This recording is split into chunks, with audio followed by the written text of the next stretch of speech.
Андан сырткары Достук айылындагы жаңы салынган үйлөргө компенсация катарында 30 гектар суулуу жер Лаккон участогунан алынды. Урматтуу туугандар, муну мен түшүндүрүп айтып кетейин. Достук айылын биз толук бойдон бердик тажиктерге. Себеби Достук айылы биздин айылдардан эң алыс жайгашкан.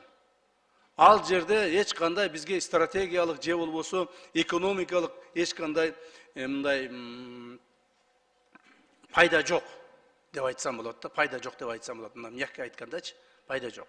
Ошондон Достук айылын бердик дагы, Достук айылынын ордуна баягы 91 гектардын ордуна 91 гектарды эле алдык. Бирок биз шарт койдук.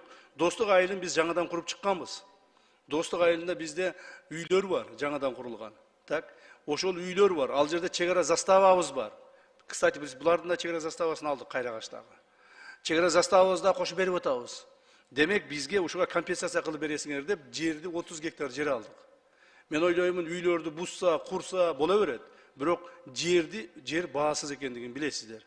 Ошондуктан 30 гектар жерди биз суулуу жерден Карабак айылынын жанынан алдык. То есть ошол элдерди көчүрүп ал жерге мамлекет тарабынан дагы Достук айылынын элине ар бирине кайрадан үй салып беребиз.